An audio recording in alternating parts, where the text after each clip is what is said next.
महिष्यातुल्यशीलया युक्तः सांवत्सरो वीरो दधार द्वादशी व्रतम।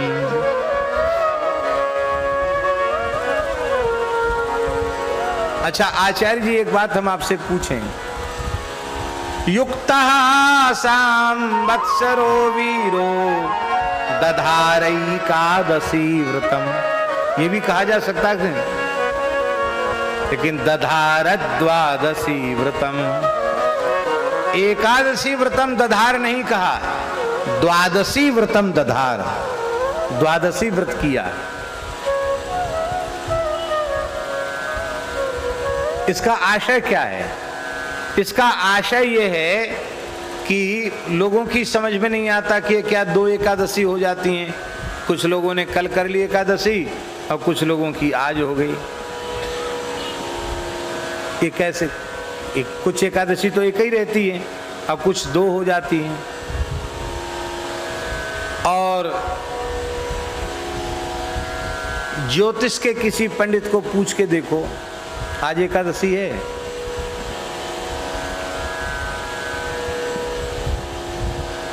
आचार्य जी, आप तो ज्योतिष पढ़े हुए हैं ना, ज्योतिष के अनुसार आज एकादशी है, पूरी द्वादशी है कि नहीं? अब द्वादशी होने पर एकादशी कैसे हो गई?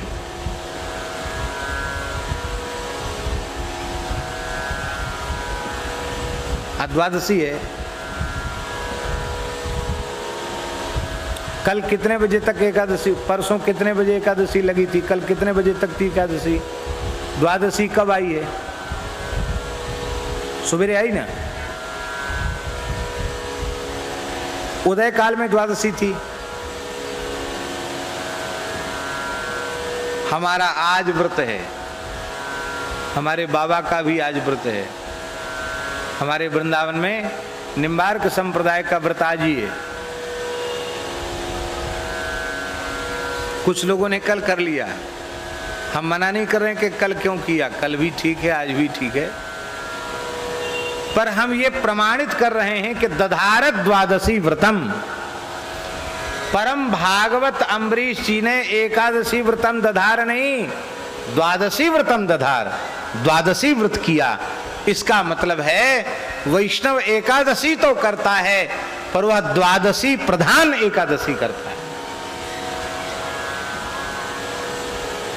हाँ, द्वादशी युक्त एकादशी, बोलो वृंदावन बिहारी, द्वादशी प्रधान एकादशी का व्रत। बहुत से लोग कहते हैं कि वो एक विरक्त वाली होती है, एक गृहस्थ वाली होती है। बोले हम तो गृहस्थ वाली रहते हैं, पहली वाली रहते हैं, विरक्तों की दूसरी वाली होती है। अच्छा एक बात बताओ, अम्बरीश जी गृहस्थ हैं कि विरक्त? विरक्त हैं अम्बरीश जी? अरे पूरे गृहस्थ हैं महाराज, उनके 3-3 लड़के हैं, कई रानियां हैं, राजा हैं।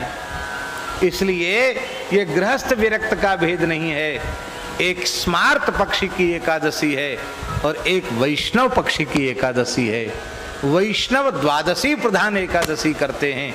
इसलिए भागवत जी में जो प्रधान वैष्णवाचार संहिता है, इसमें लिखा हुआ है युक्तः सांवत्सरो वीरो दधार द्वादशी व्रतम, द्वादशी व्रतम दधार। बोलो वृंदावन बिहारी। भगवान विष्णु की तिथियां जहां गिनाई गई हैं, वहां द्वादशी को भगवान की तिथि माना गया। बोलो भक्तवत्सल भगवान। जहां सर्वेशाम व्रतम होता वहां तो एक ही होता, उसमें कर लेते हैं, किंतु अमुक अमुक मतभेद के कारण दूसरी एकादशी, द्वादशी प्रधान एकादशी का आदर करते हैं। ऐसे अम्बरीश जी महाराज एकादशी निर्जल किया करते थे, प्रत्येक एकादशी निर्जल। एकादशी का उत्तम पक्ष यही है कि निर्जल किया जाए।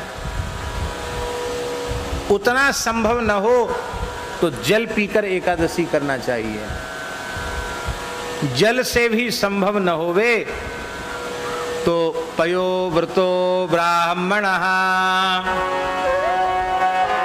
यवागु व्रतो राजन्यः आमिक्षा व्रतो वैश्य इति। वेद में लिखा है ब्राह्मण व्रत करे तो दूध पीकर करे। ब्राह्मण को कोई व्रत करना हो, पूरा पुण्य चाहिए व्रत का, तो कुछ मत खाओ पियो, केवल दूध ले लो 1 गिलास 2 गिलास, बस आनंद है। पयो व्रतो ब्राह्मणः, क्षत्रिय को व्रत करना है तो यवागु व्रतो राजन्यः। यवागु माने होता है लपसी। लपसी तो जानते ना आप लोग, लपसी जानते हैं कि नहीं? लपसी फलाहारी लपसी, हलवा थोड़ा गाढ़ा होता, लपसी थोड़ी पतली होती है। तो लपसी खा करके क्षत्रिय व्रत करे। क्षत्रिय को लपसी क्यों? ब्राह्मण को दूध क्यों? उसको तो बेचारे को दिन भर माला ही फेरना है। और क्षत्रिय को गाय पर संकट आ गया, राष्ट्र पर संकट आ गया, अबला पर संकट आ गया, तो फिर उसको तो युद्ध करने भी जाना पड़ेगा। तो थोड़ा बढ़िया घी और शर्करा से युक्त लपसी खाएगा गरम गरम, तो थोड़ी ताकत रहेगी, उसको युद्ध में भी सेवा कर सकेगा। इसलिए लगता है उसको यवागु व्रता। और वैश्यों को भी बहुत काम है महाराज, खेती का काम भी उनको करना, व्यापार का काम भी करना, गौ सेवा का काम भी करना। इसलिए उनके लिए वेद भगवान ने व्यवस्था दी, आमिक्षा व्रतो वैश्या। आमिक्षा माने होता है दूध का छेना। छेना खा करके वैश्यों को व्रत लिखा है।